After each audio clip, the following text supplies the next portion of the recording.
லௌகீகத்தில் மிகவும் கஷ்டம்தான். ஆனால் ஆன்மீகத்திற்கு வரலாம் என்றால் ஆசைகளை துறக்க வேண்டும் என்று அவர்கள் சொல்லும்போது, அது இதைவிட கடினமாக இருக்குமோ என்று அச்சமாக இருக்கிறது. அப்படி இருந்தும் ஆன்மீக பயிற்சி செய்பவர்கள் எப்படி செய்கிறார்கள்? எந்த நம்பிக்கையில் செய்கிறார்கள் என்று தெரியவில்லை. அல்லது சிம்பிளா இந்த கொஸ்டினை எப்படி புரிந்துக்கலாம் அப்படின்னா, லௌகீகத்தை விட ஆன்மீகம் சுகமானதே என்று புரிந்து கொள்வது எப்படி? அப்படின்னு கூட இந்த கொஸ்டினா நீங்க வச்சுக்கலாம். ஒரு பிகினர்ஸ் இந்த மாரி ஒரு கொஸ்டின் கேட்டா நீங்க எப்படி பதில் சொல்லுவீங்க? அப்படிங்கிற மாரி கேள்வி வச்சிருந்தோம். ரொம்ப சூப்பர்பாவே எல்லாருமே ஆன்சர் சொல்லிட்டீங்க. அதாவது லௌகீகத்திலேயே நீ சின்ன சின்ன விஷயத்த அடையணும்னா கூட ஒரு துன்பத்திற்கு பிறகுதான் அந்த அடைதல் என்பது இருக்கிறது. ஆனால் அது கன நேரத்தில் மறைந்து விடக்கூடிய ஒரு சின்ன சுகத்திற்காக நீ எவ்வளவோ கஷ்டப்படுறதுக்கு தயாரா இருக்க.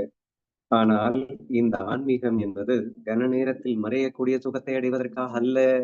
என்றென்றும் நீடித்து நிலைக்கக்கூடிய பேரானந்தத்தை பெறுவதற்காக பெர்மனன்ட் பிளிஸ்ஸிற்காக நீ சில கஷ்டத்தை அடைந்தா அது ஏன் கஷ்டம்னு நினைக்கிறேன். என்னமோ நீ லௌகீகத்துல கஷ்டமே படாம நீ ஒரு சுகத்தை அடைய மாதிரி பேசிட்டு இருக்க.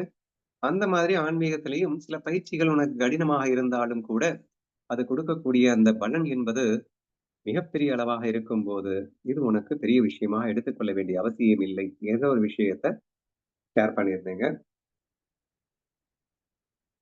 அதே மாதிரி இங்கே ஆன்மீகத்தில் சில ஆசைகளை நீ துறக்கின்றாய் என்பது மகிழ்ச்சியோடு துறப்பதாகத்தான் இருக்குமே தவிர, பல்ல கடிச்சுக்கிட்டு கஷ்டப்பட்டு துறக்கிற மாதிரி எல்லாம் இருக்காதுப்பா. ஏன்னா, ஏன் துறக்க வேண்டும்? துறப்பதனால் ஏற்படக்கூடிய நன்மைகள் என்னென்ன? துறக்காமல் இருந்தால் ஏற்படக்கூடிய விளைவுகள் என்னென்ன? ஒரு தெளிவான அண்டர்ஸ்டாண்டிங்கோட தான்ப்பா உன்ன ஒரு விஷயத்த விட சொல்லுவாங்க. கண்ண மூடிட்டு விடுன்னு சொல்லப் போறது இல்லையே.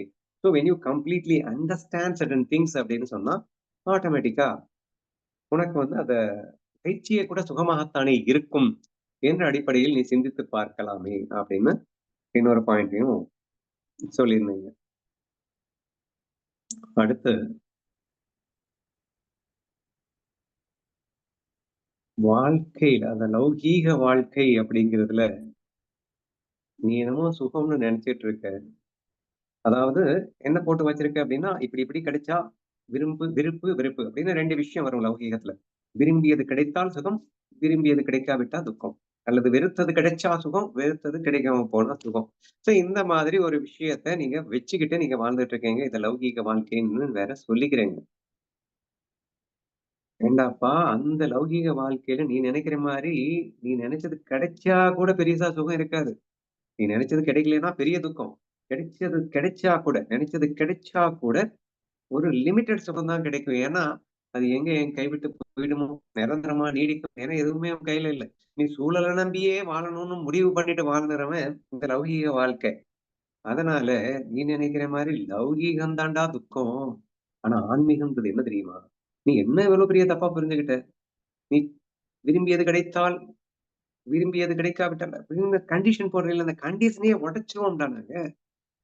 எந்த கட்டுப்பாடுகளும் இல்லாத வாழ்க்கை இந்த ஆன்மீக வாழ்க்கை. இப்படித்தான் எப்படி இருந்தாலும் சந்தோஷமா வாழணும். இப்படி இருந்தா மட்டும் தான் சந்தோஷம். இப்படி இருந்தா துக்கம். அப்படின்னு நீ தானே பிரிச்சு வச்சிருக்க. இங்க என்ன சொல்றாங்க? அந்த பிரிவினையை உடைச்சிரு அப்படிங்கிறான். இதத்தான் ஆசையை துறந்து விடு அப்படின்னு சொல்றது அர்த்தம். ஆசையை துறந்து விடுன்னா ஆசையை துறந்துடுன்னு அர்த்தம் இல்ல. எல்லாத்தையும் சமமா பாரு அப்படின்னு அர்த்தம்டா. டேய் நீ ஒரு குறிப்பிட்ட விஷயத்துல மட்டும் பாவத்தை வச்சிருக்க. சில விஷயத்துல நல்ல பாவத்தை வச்சிருக்க. சில விஷயத்துல கெட்ட பாவத்தை வச்சிருக்க. அப்ப அந்த விஷயம் கிடைச்சா உனக்கு சுகமா இருக்கு. அந்த விஷயம் கிடைக்காம போகும்போது, அதாவது அல்லது கெட்ட பாவம் வச்ச விஷயம் கிடைக்கும்போது உனக்கு துக்கமா இருக்கு. இவங்க நமக்கு கற்றுக் கொடுக்கிறது சமபாவம்டா. சமபாவம்னா என்ன அர்த்தம்? நல்ல பாவம், கெட்ட பாவம்னு பிரிக்க வேண்டிய அவசியமே இல்ல. சமமா எல்லாத்தையும் சூப்பர்பா அனுபவிக்கக்கூடிய அற்புதமான பாவம் தான் இந்த ஆன்மீக பாவம். சோ தேர்ஃபோர் இங்க பெர்மனன்ட்டாவே உன்னை மகிழ்ச்சிக்கு அழைத்துச் செல்லக்கூடிய ஒரு விஷயமாக இருக்கிறது. ஆமா நீ என்ன நினைச்சிட்டு இருக்க? எனக்கு இது பிடிச்சிருந்தது கிடைச்சாதான் சுகம்னு நினைக்கிறேன்.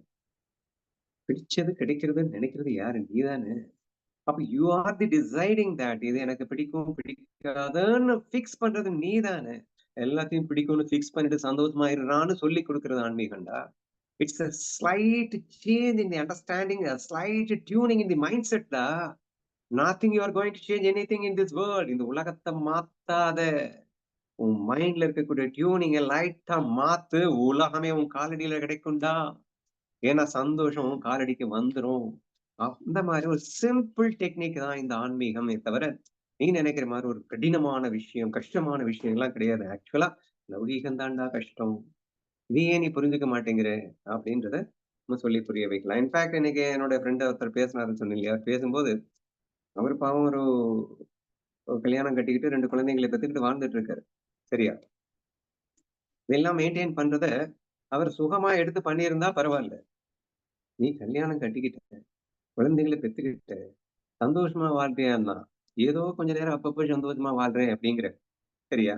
நான் இப்ப கல்யாணம் கட்டிக்கல, குழந்தையும் பெத்துக்கல அப்படின்றதெல்லாம் நான் என்னமோ நரகத்துல வாழ்ற மாரி உனக்கு ஃபீல் ஆகுது. எதுக்கு? நீ ஏதோ அப்பப்ப கொஞ்சம் சுகம் கிடைக்குது, அது எனக்கு கிடைக்காதோன்னு நீ நெனச்சுக்கிட்ட. ஆனா பெர்மனன்ட்டா சுகத்துல வாழ்றவன் தான் ஆன்மீகவாதி என்பது உனக்கு தெரியாமல் போய்விட்டது. எந்த கட்டுப்பாடுகளும், கண்டிஷனும் இல்லாமல் வாழ்வது. அதாவது என்கிட்ட எது இருந்தாலும் சந்தோஷம். என்கிட்ட எதுவுமே இல்லைனாலும் சந்தோஷம் என்று வாழக்கூடியது தான்டா ஆன்மீக வாழ்க்கை.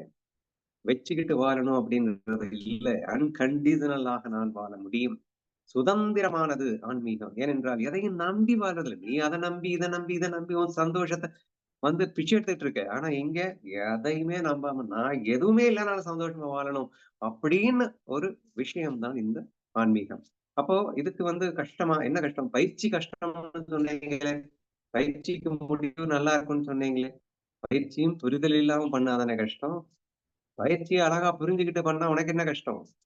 எதையுமே ஒரு புரிதலோட பண்ணும்போது கஷ்டமா இல்லையே. ஏன் ஒரு பிச்சை எடுக்கிறது உனக்கு கஷ்டமா தானே தெரியுது. ஆனா பிச்சைக்காரன் அத சுகமா தானே நினைக்கிறான். ஏன்னா பிச்சை எடுக்கிறது சுகம்னு புரிஞ்சுக்கிட்டான். அதனால அந்த புரிதலோட எடுக்கிறதுனால பிச்சை எடுக்கிறத அவன் சுகமா பண்றானா இல்லையா? ஏன்டாப்பா அதத்தானப்பா நாங்களும் சொல்றோம். நீங்க என்ன பண்ணாலும் அது அவனாவது ஒரு முட்டாள்தனமான புரிதல்ல பண்ணிட்டு இருக்கான். நீங்க ஒரு உண்மையான புரிதலை காட்டி, அந்த புரிதலோடு ஒரு விஷயத்தை நீங்கள் அணுகினால் பேரானந்தமாக வாழலாம் என்று கற்றுக் கொடுப்பதல்லவா ஆன்மீகம் என்று அவருக்கு உணர்த்தலாம். அப்படிங்கிற மாதிரியும் சொன்னீங்க. இப்ப மேஜரா நான் சொல்ல வர்றதும் புதுசா ஒண்ணும் இல்ல. அதாவது இந்த பாவம் தான் மெயின். இந்த லௌகீகம் அப்படின்னு சொல்லும்போது, ஒரு சிறு வட்டத்தை போட்டுக்கொண்டு, விருப்பு, வெறுப்பு என்ற கட்டுப்பாடுகளை விதித்துக்கொண்டு, இப்படி இப்படி மட்டும் இருந்தால் தான் சுகம் என்று வாழுகின்ற அந்த வாழ்க்கை, லௌகீக வாழ்க்கை. இங்க ஆன்மீகம் அப்படிங்கிறது, வெரி பேசிக் கிளாஸ்லயே நம்ம என்ன ப்ரூவ் பண்ணிடுறோம்னா, சூழல் இஸ் எ டம்மி பீஸ்ன்னு ப்ரூவ் பண்ணிடுறோம். சூழல் சுகமில்லைன்னு ப்ரூவ் பண்ணிடுறோம். மனம் நினைத்தால், ஒரு க்ஷணம் நினைத்தால், இக்கணமே நீ ஆனந்தமாக, பேரானந்தமாக வாழ முடியும். அப்பேற்பட்ட மகா சக்தி உன் மனதில் இருக்கின்றது என்பதை கற்றுக் கொடுப்பதல்லவா ஆன்மீகம். நீங்க லௌகீகத்துக்கு போனீங்கன்னா, நீங்க ஸ்போர்ட்ஸ் ஸ்டாருக்கு தனியா ஸ்போர்ட்ஸ் மேன் ஆகணும்னா, அதுக்குன்னு தனியா பயிற்சி பண்ணணும். டான்ஸர் ஆகணும்னு தனியா பயிற்சி பண்ணணும். எந்த ஒரு இண்டஸ்ட்ரிக்கு டாக்டர் ஆகணும், engineer however it may be. You have to a lot of practice in that particular area. அதுக்கப்புறம் நீங்க அதுவா மாறணும் அப்படிங்கிற மாரி வரும். சரியா? ஆன்மீகம்ங்கிறது சூழல்லயே இல்ல. அந்த சூழல்ல இருந்தா தானே சூழல பயிற்சி பண்றதுக்கு. உன்னுள் இருக்கின்றதுடா. இட்ஸ் சுய சொரூபம். ஆனந்தம் என்பது நீ தேடி அலைந்து கண்டுபிடிப்பதல்ல. அது உன் உள்ளே இருக்கின்றது என்று ஜஸ்ட் ஃபீல் பண்றது, உணர்றது, அண்டர்ஸ்டாண்டிங். இட்ஸ் அ 1 செகண்ட் அண்டர்ஸ்டாண்டிங்ல உன்னால அத அச்சீவ் பண்ணக்கூடிய ஒரு அற்புதமான விஷயம் தான் இந்த ஆன்மீகம். அப்போ it's best. Bhagavad Gita is the best psychology அப்படின்னு சொல்லுவாங்க. உலகத்துல எவ்வளவோ 1000 சைக்காலஜி புக்ஸ் இருக்கலாம். அத விட தி பெஸ்ட் சைக்காலஜி புக் எதுன்னா பகவத்கீதா தான். அப்போ உன் மனதை வசப்படுத்தி அப்ப சந்தோஷம் எங்க இருக்கு? சூழல்ல இல்ல. உன் பாடில இல்ல. அப்ப எங்க இருக்கு? உன் மனசுல இருக்கு. அந்த மனசு எப்படி வச்சுக்கணும்னு சொல்லி தர்றது தான் ஆன்மீகம். அந்த மனசு நீ இல்லன்னு சொல்லி, அந்த மனமும், உலகமும் எதுவுமே இல்லன்னு ப்ரூவ் பண்ணி நீ யாருன்னு வேறொரு லெவல்ல சொல்லிக் கொடுத்து, இந்த உலகத்தை அனுபவிக்க கற்றுக் கொடுப்பது ஆன்மீகம். என்ற இந்த அடிப்படை விஷயங்கள கொஞ்சம் நம்ம எடுத்து சொல்லணும். பேசிக்கலி நம்ம கிளாஸஸ்ல யாருமே வந்து அவ்ளோ இன்ட்ரஸ்டிங்கா இருக்கும். ஃபர்ஸ்ட் டே நம்ம கிளாஸ் எடுத்த உடனே உங்க எல்லாருக்குமே அவ்ளோ இன்ட்ரஸ்டிங் ஆயிட்டு, கன்டினியூஸா கிளாஸ் கேட்கணும்னு தோணுனதுக்கு ரீசன் என்ன அப்டின்னா, நம்ம யாருமே பயமுறுத்தல. இந்த ஃபர்ஸ்ட் டே கிளாஸ் மனமாசூர்ல எடுக்கும்போது, ஒரு புரிதலை மட்டும் தான் அங்கே நம்ம கொண்டு வந்தோம். அதுவும் உங்களுக்கெல்லாம் ஞாபகம் இருக்கான்னு தெரியல. அந்த ஃபர்ஸ்ட் டே கிளாஸ் எப்பயுமே அந்த மனமா சொல்லாம காலையில இருந்து ஈவினிங் வரைக்கும் ஒன் டே நம்ம எடுப்போம். எல்லாரையுமே முட்டாளாக்குவோம் அப்படின்னு கூட சொல்லலாம். ஃபர்ஸ்ட் ஒரு எக்ஸாம்பிள் சொல்லி முடிச்சுட்டு, சரிம்மா இந்த எக்ஸாம்பிள் நம்ம ப்ரூஃப் ஆயிடுச்சு. அடுத்த எக்ஸாம்பிள் பார்க்கலாமான்னா, மறுபடியும் நீங்க எல்லாரும் தப்பா சொல்லுவீங்க. அதுக்கப்புறம் நம்ம எடுத்து சொன்ன உடனே, ஆமா அப்படின்னு ரியலைஸ் பண்ணுவீங்க. So when you start realising அங்க புரிதல் புரிதல் வர வர, இங்க நான் முட்டாளாகிக் கொண்டிருக்கிறேன் என்பதை விட, முட்டாளாக இத்தனை நாளா வாழ்ந்தேனடா! ஆஹா! என்று நான் புரிந்து கொண்டேன் என்ற அந்த ஒரு புரிதல் வரும்போது, நீங்க அந்த லௌகீகமாக வாழ்கின்ற வாழ்க்கையைத் தான் கேவலமாக நினைப்பீர்களே தவிர, இப்போதாவது புரிந்து கொண்டேனே, இனி நான் வாழ வேண்டிய வாழ்க்கை இதுதான் என்று உணர்வீர்களே தவிர, இதுல துன்பம் என்று உணர்வதற்கு ஒன்றுமே இல்லை என்று எனக்கு தோன்றுகிறது. அப்படி யாராவது ஆன்மீக பயிற்சிய துன்பமா பண்றீங்கன்னா, புரிதல் இல்லாம பண்றீங்கன்னு தான் அர்த்தம். நான் சிம்பிளா சொல்லுவேன், ஒரு சைக்கிள்ல நீ பழகுற அப்படின்னா கூட, அந்த எண்ட் ரிசல்ட்ட ஏன் பண்றானோ என்னவோ தெரியல. தொம்மு தொம்முன்னு கீழ விழுறான். என்ன வேணா அடிபடுது. அத ஒரு கஷ்டமாவே ஃபீல் பண்றதில்ல. அவன் பாட்டுக்கு பழகிட்டு போயிடுறான். அப்போ ஒரு லௌகீக விஷயத்தை பழகுவதை கூட அவன் சந்தோஷமாக எடுத்துக்கொள்ள முடியும் என்றால், ஆன்மீக விஷயத்தை பழகுவதும் கூட கஷ்டம் என்று ஏன் சொல்ல வேண்டும்னு எனக்கு தோணுதுங்க. பழகும்போதே சுகம் தான் என்று தான் எனக்கு தோன்றுகிறது. அடுத்து பக்தி ஃபீல் கொண்டு வந்தீங்க. யார் பக்தன்? குருவிடமோ, இறைவனிடமோ முழுமையாக சரணாகதி செய்துவிட்டு வாழுகின்ற ஒரு அற்புதம். எதையுமே சிந்திக்க தேவையில்ல. No commitments, no responsibilities, only enjoyment. எங்க கிடைக்கும் லௌகீகத்துல உங்களுக்கு? அங்க என்னதான் கிடைச்சாலும், ஒருவேளை உங்க அப்பா சம்பாதிச்சு வச்சுட்டு கோடிக்கணக்குல கொட்டி வச்சுட்டு போயிட்டு இருந்தா கூட, நீ ஒரு பயத்தோட, அச்சத்தோட எவன் ஏமாத்திருவானோன்னு தானே நீ வாழ்ந்துட்டா அங்க அத அனுபவிக்க முடியும். ஆனா இங்க எத பத்தியுமே கவலை இல்லாம அனுபவிக்கக்கூடிய ஒரு வாழ்க்கை, இந்த ஆன்மீக வாழ்க்கை என்ற இந்த விஷயங்களை நம்மவருக்கு புரிய வைக்க வேண்டும். ஆக்சுவலா யாருக்கும் புரிய வைக்க வேணாங்க. இதெல்லாம் நாம புரிஞ்சுக்கிறதுக்கு தான் நாம பேசிட்டு இருக்கோம். என்னமோ நம்ம உங்களுக்கு புரிய வைக்க போறோமா? ஆனா இன்னும் நமக்கு இந்த ஆன்மீகத்துல முழுமையான நாட்டம் ஏற்படலைங்க. லௌகீகத்துல இன்னமும் ஆசை இருக்குல்ல. அப்ப முழுமையான நாட்டம் இதில் வர வேண்டும். அதில் துளியும் நாட்டம் போகக்கூடாது. இன்ஃபாக்ட் விஷய சுகத்தை நஞ்சு என்று தள்ளுகின்றார். விஷயத்துல கொஞ்சம் கூட சுகம் இல்லன்னு ஆணித்தரமா மறுக்கின்றார் நம்ம ஞானதேவர். அவர் என்னென்னலாம் எக்ஸாம்பிள் சொல்லுவார். அதாவது பாம்பின் படத்திற்கு கீழ் இருக்கும் எலிக்கு, அந்த பாம்பின் நிழல் எவ்வளவு குளிர்ச்சியாக இருக்குமோ, அவ்வளவு குளிர்ச்சியா இருக்கும்டா உன் லௌகீக சுகம். என்ன எக்ஸாம்பிள் இது? இது ஒரு எக்ஸாம்பிள். அப்புறம் என்ன நெறைய எக்ஸாம்பிள் சொல்லுவாருடா. தூண்டில் முள்ளில் சிக்கியிருக்கின்ற புழு மீனிற்கு எவ்வளவு சுகத்தை தருமோ, அவ்வளவு சுகத்தை தருமடா உங்கள் லௌகீக சுகம். வேற லெவலுக்கு அவரு திட்டி மேய்ஞ்சிருப்பாரு. சரியா? வெரி, வெரி, வெரி டெம்பரவரின்னு மின்னல் வெளிச்சத்தை கொண்டு நீ உலக வியாபாரத்தை நடத்திக் கொள்ள முடியும் என்றால், நீ லௌகீகத்தில் சுகம் காணலாம் அப்பா. இன் செகண்ட்ல மறையக்கூடிய ஒரு சுகத்த நீ சுகம்னு சொல்லுவ. அத நாங்க சுகம்னு ஏத்துக்கணுமா? என்றெல்லாம் சாடி இருக்கின்றார் நம் குரு ஞானதேவர் என்று பார்க்கும்போது, அந்த லௌகீகத்தை விட ஆன்மீகம் கஷ்டம் என்ற பேச்சு முற்றிலும் புரியாததால் வருகின்ற ஒரு பேச்சாகத்தான் இருக்க முடியும். சற்றே இந்த ஆன்மீகம் என்றால் என்ன என்று ஒரு கணம் அவன் உணர்ந்து விட்டால், நம்மை செம்மைப்படுத்தி நலம் வாழ பெர்மனன்ட்டாக நான் சந்தோஷமாக வாழ்வதற்கான ஒரு முயற்சி.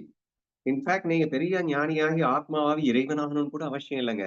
இந்த பேசிக் உலக வாழ்க்கைய நீங்க சந்தோஷமா வாழணும்னா கூட, இந்த மனச பத்தி புரிஞ்சுக்கணுமா இல்லையா? இந்த மனசுல இந்த ஃப்ரெண்ட்லி பெட் கேம், ஃப்ரெண்ட்லி கேம்லாம் நம்ம எக்ஸாம்பிள் சொல்லியிருக்கோமா இல்லையா?